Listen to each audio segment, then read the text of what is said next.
Good morning student. मैं आपका physics teacher हूं और आज से जो मैं वीडियो स्टार्ट करने जा रहा हूं ये क्लास 11 सीबीएसई बैच 2024 का रहेगा। इस वीडियो के अंदर आज मैंने सिलेबस डिस्कशन और फिज़िक्स के बेसिक कंसेप्ट की बात करनी है और ये जो वीडियो स्टूडेंट रहेगी ये सब ने वॉच करनी है। और क्योंकि मैं आप तो सिलेबस भी आपका जो है वो स्टार्ट करना है साथ साथ में, इसलिए स्किप नहीं करनी है, वीडियो को पूरा देखना है और इसमें जो कंसेप्ट हैं वो आपने याद रखने हैं। सबसे पहला जो क्वेश्चन है स्टूडेंट, देखिए हम कोई भी सब्जेक्ट अगर पढ़ते हैं तो पहले उसका बेसिक हमें मालूम होना चाहिए। अब कितने स्टूडेंट हैं जो मेरी वीडियो को देख रहे हो जिनको पता है साइंस के बारे में वो क्या है? तो जो स्टूडेंट देख रहे हैं वो साइंस की डेफिनेशन या साइंस का जो भी कंसेप्ट उनको मालूम है वो मुझे कमेंट में ज़रूर बता सकते हैं।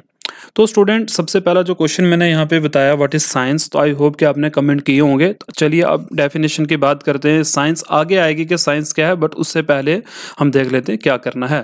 देखिए स्टूडेंट, इंट्रोडक्टरी क्लास है, जैसे मैंने आपको पहले क्लास 11th फिजिक्स है, जो मतलब फिजिक्स बैच हम स्टार्ट करने जा रहे हैं। आई होप कि आपको वीडियो काफ़ी इंटरेस्टिंग रहेगी और काफ़ी कुछ सीखने को नया भी मिलेगा। सबसे पहले स्टूडेंट अगर हम वॉल्यूम 1 की बात करें तो उसके अंदर हमारे पास चैप्टर 7 होने वाले हैं, जिसमें unit measurement, motion in a straight line, motion in plane, laws of motion, work, energy and power, motion of a system of particle and gravitation हमने डिस्कस करने हैं। तो स्टूडेंट ये हमारा जो है 7 हमारे जो चैप्टर हैं ये हम स्टार्ट करने जा रहे हैं। सबसे पहला जैसे मैंने कहा कि साइंस क्या है, तो स्टूडेंट आई होप कि आपने अभी तक साइंस के जो भी क्वेश्चन मैंने पूछा उसका आपने आंसर दिया होगा। देखिए साइंस एक्चुअल में क्या है, साइंस एक वर्ड है स्टूडेंट जिसे साइंटिया कहते हैं, उससे निकला है, जिसका मतलब ही होता है knowledge, to know how much, मतलब किसी चीज के बारे में जानना। Science is a system of knowledge and the method to use find that knowledge. मतलब साइंस एक ऐसी नॉलेज है कि जिसमें हम मेथड्स का यूज करके नॉलेज को ऑब्टेन करते हैं।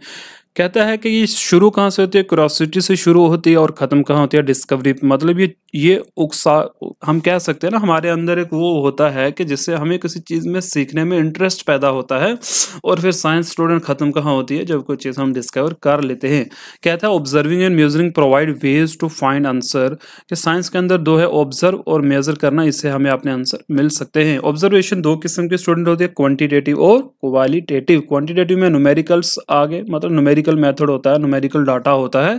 क्वालिटेटिव होता है, डिस्क्रिप्टिव होता है हमारे पास। ओके, अब स्टूडेंट जैसे टाइप्स ऑफ साइंसेज होती हैं हमारे पास, तो इसमें भी types of sciences biological science है और फिजिकल साइंस रहेगी। तो चलिए देखते हैं बायोलॉजिकल साइंस क्या होती है।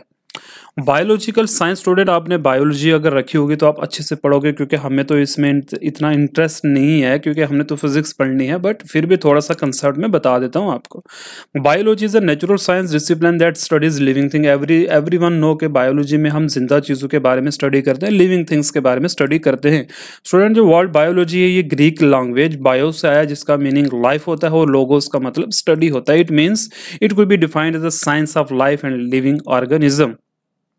अब बायोलॉजिस्ट में क्या क्या स्टडी होती है, ह्यूमंस के बारे में, plants, animals and their environment, they research, identify, classify and study the different living organism and their ecosystem. तो हम बायोलॉजी में जितनी भी जिंदा चीजें वो सारी पढ़ते हैं। बायोलॉजी की भी दो टाइप से आगे, एक बॉटनी जिसको हम ज़ूलॉजी कहते हैं, और भी बड़ी डिफरेंट टाइप्स होती है स्टूडेंट हमारे पास।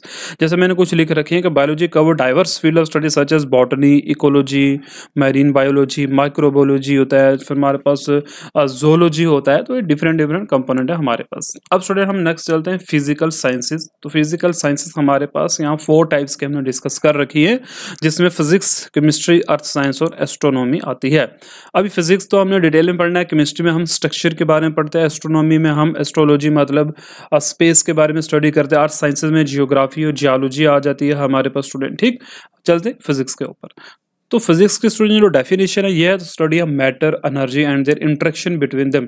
इससे पहले स्टूडेंट आपने डेफिनेशन पढ़ी होगी फिजिक्स की कि physics is the study of nature and natural phenomena. But अभी टिल डेट से आपने ये याद रखना है कि फिजिक्स क्या है, स्टडी है, मैटर है, मतलब स्टडी करते कि इसकी मैटर की, एनर्जी की और इनकी इंटरेक्शन कैसे आपस में, क्योंकि हमारा यूनिवर्स दो ही चीजों से मिलकर तो बना हुआ है, मैटर और एनर्जी से। कहते हैं but what that really means is that physics is about asking fundamental question and trying to answer them by observing an experiment. चलिए इसके क्वेश्चन का जो स्टूडेंट क्वेश्चन जो है, ये क्वेश्चन का आंसर हमें आगे चलकर पता चल जाएगा। कहते हैं जो फिजिक्स वर्ड है फ्यूजिस से आया है, जिसका मीनिंग होता है नेचर, नेचुरल थिंग। तो physics is a natural science that involves the study of matter and there motion through space and time. तो इसलिए स्टूडेंट मैंने पहले भी कहा कि ये मैटर की ही स्टडी करता है, बट फिजिक्स अगर को पूछे कि कैसी साइंस है तो आपने बोला नेचुरल साइंस होती है। कुछ मैंने ब्रांचेस की स्टूडेंट बात की है। फिजिक्स की मेन ब्रांचेस होती हैं, हम दो कैटेगरीज में इनको डिवाइड करते हैं, क्लासिकल और मॉडर्न फिजिक्स। मैं आपको बता दूं आपकी क्लास 11th में जो हमने पढ़ना है क्लासिकल मैकेनिक्स हम पढ़ेंगे, जो क्लासिकल फिजिक्स भी हम स्टूडेंट कहते हैं, ठीक है। इसमें न्यूटोनियन मैकेनिक्स जिसको हम कहते हैं। क्लासिकल के अंदर ऑप्टिक्स आ गया, मैकेनिक्स आ गया, एक्वेस्टिक्स आ गया। ऑप्टिक्स में लाइट की स्टडी करते हैं, मैकेनिक्स में motion of a particles, motion of a big bodies की स्टडी होती है। एक्वेस्टिक के अंदर साउंड की स्टडी की जाती है। मॉडर्न फिजिक्स में क्वांटम आ गई, न्यूक्लियर आ गई, एटॉमिक फिजिक्स आ गई। तो और भी बड़ी सारी स्टूडेंट ब्रांचेस होती है, जैसे थ्योरी ऑफ रिलेटिविटी जो आइंस्टाइन ने दी थी। तो हमारे पास लॉट्स ऑफ ब्रांचेस हैं फिजिक्स की, बट ये कुछ मेन ब्रांचेस है जिनको हमने मेन कैटेगरीज में डिवाइड किया हुआ है। आई होप कि आपको स्टूडेंट लेक्चर काफ़ी हेल्पफुल लगा होगा। आपने कमेंट में ज़रूर बताना है कि ये वीडियो आपको कैसी लगी है। Okay, thank you very much for watching my channel. और आपको अब आने वाले मतलब वीडियोस के अंदर आप मैं सिलेबस भी स्टार्ट कर दूंगा, तो बस आपने वो लिखना है, नोटबुक बनानी है, अच्छे से प्रिपेयर करना है। ये काफ़ी हेल्पफुल रहेगा आपके लिए।